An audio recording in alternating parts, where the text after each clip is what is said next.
Hi, I'm going to talk today about what you think you're capable of, and therefore your self-esteem, your self-confidence, and so on. And you can go further with this. You can go to your whole sense of identity, um, your sense of worth, your sense of your place in the world. And I'll skip straight to the punchline. The punchline is these are all stories running inside of your head, and everything is changing, and you're so much more than that. But how do we get to the punchline? Okay, consider your brain encapsulated inside your skull that's been trying since before you can recall to make sense of the world from its inputs, from its eyes, ears, nose, the information superhighway of nerve sensations, temperature, pain, all these things. It's been trying to make sense of the world. And we know from a neuroscience perspective that what fires together wires together. In effect, the nerves that we use repeatedly, they become insulated. They have a myelin sheath of insulation, and so they become more potentiated. It's like a nerve becoming an interstate, a motorway. And similarly, the nerves that we do not use, they kind of wither, they become like a B road, and eventually they just kind of disintegrate because they're not being used. So from before we can recall, we've been trying to make sense of the world. And we learn through experience. And it's very rare that we learn from the average experiences. We tend to learn from the extreme events at either end of the bell curve, okay? Much like the world is changed by the extreme events at the ends of the bell curve, it's not usually from the events which occur every day. So from that very early age, we learn through our moments of success and our moments of failure, our moments of fear, our moments of pain, what's right, what's wrong, what works for us, what doesn't. Whether we can influence other people, whether we are good with people, whether we upset others, whether we are sensitive ourselves, all these things come through staccato, ad hoc events, junctures in our life that for whatever reason have significance and come to be a part of our label of ourselves.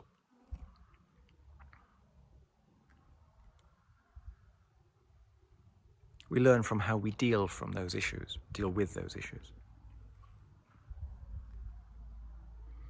So we learn these at a very, very early age.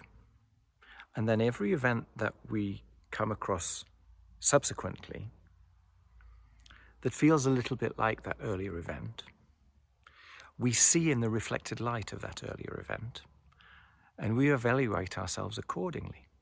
So most of the time, what happens is that we recompound our earlier opinion about ourselves and our strengths and weaknesses based upon those earlier events.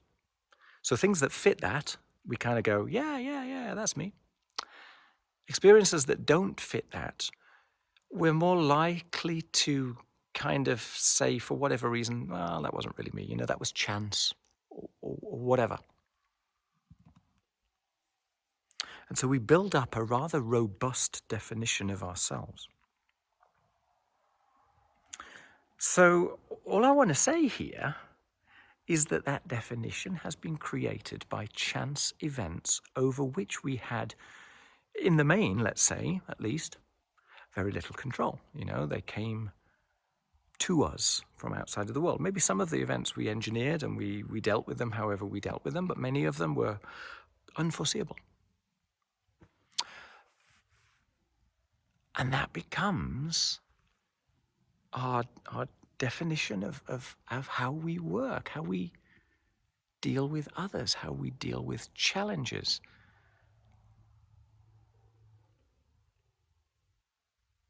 So it turns out it's just an interpretation. If you consider the kind of the subconscious and the conscious, with an interplay between them, the subconscious or the non-conscious or whatever you wish to call it, is responsible for all the habituated automatic processes. The conscious for the thinking things, for the chattering mind, the worrier. Our conscious mind can't think of many things at the same time. Apparently we can think of between sort of 3 and 9 things at any one time. Men, I'm sure it's debatable if they can even make it as far as 3 things at any one time. Whilst our subconscious can operate multiple thought processes at the same time because they've all been habituated, they're all automatic. So our conscious mind is very good at habituating and automizing one-offs, much like driving a car. It's hard, it's complicated, but then once you've got it, you hand it over to the subconscious, you hardly even know you're doing it anymore. This is a great skill. But unfortunately, it can limit us because the stories that are running around inside our head also appear to be part of that non-conscious, that subconscious. They're running ordinarily out of sight of our conscious mind, but they are defining us, okay? So the experiences from our past that come to generate these stories that are then handed to our subconscious come to define us. They define our fixed ideas.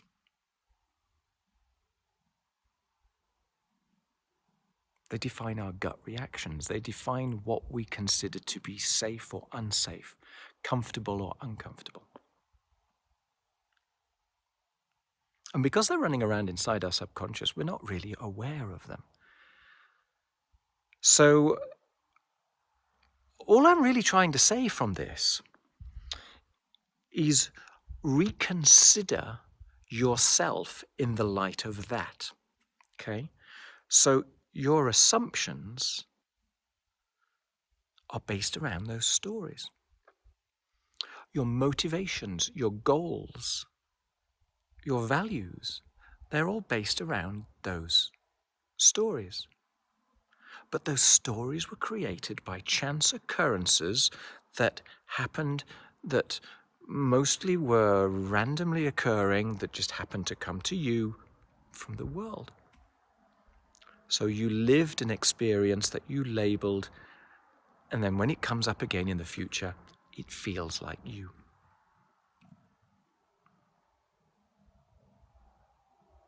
So the only question then is, what does it take to permit yourself to relabel those stories? And for a start off, you need to work out what those stories are, okay? So we're at the punchline. The punchline is you are capable of far more than you think you are. But you'll probably get in your own way because your fixed ideas define where you feel safe and when you don't. So there needs to be a mechanism whereby you have a sense of adventure or curiosity or a leverage in not doing things outside of your comfort zone. That can work as well. You either progress or die sort of thing. If you don't experience new thoughts, then you're just withering. You want to grow personally. That's another way of kind of carrot and sticking it. But ultimately,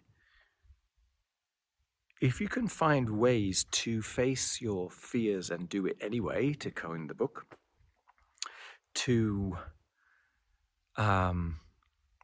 accept that the perception that you have today is merely a narrative. And, we love stories. Everybody loves stories, but they're only stories. Take a step back and be prepared to rewrite the story. That's all. So the point is, as I kind of said before, everything is changing.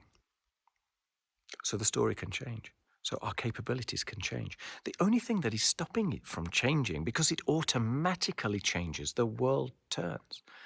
The only thing that stops it from changing is us maintaining our current story, repeatedly throwing wood on the fire. And that's unnecessary. It might be comfortable. It might be predictable. But if there are parts of your life that are annoying you, that you want to improve, the way to do it is to investigate what's the story underneath and consider, is that really me? And if it's not, maybe you don't know what to do, but you know what not to do, which is to repeat that story again. Try something else. Try playing. Try being like a big kid again and seeing what happens, having a sense of curiosity. And yeah, you can really, really grow your sense of your own capabilities, of your place in the world, of how other people react to you, and therefore, second degree, your sense of self-confidence, your sense of self-esteem. I don't know if that falls well on you or not. It's something that I firmly believe in, though, the power of the stories that are running inside of our head. I keep referring to Carl Jung's archetypes as well. This is an element of the story. It's the particularly emotive characters that we identify with inside of our stories. And these characters are also generated from the powerful events of our past. They're the ones that we relate to for some reason or other. You know, the underdog, the magician, the carer, whatever it may be. They're all stories, but they come to drive the direction in which our lives go. And they tend to create brick walls in directions that we will not go. So all I'm saying is reconsider those stories. I hope that's useful. If it is, let me know. If you've got questions, if I haven't really explained it particularly well, I'm sorry, let me know, and I'll kind of give a different analogy. But I hope it might be useful. If you like it, have a look at the other videos. They're less opaque than this one. Some of them are much more specific. And yeah, send me your comments. Okay, thanks a lot and take care.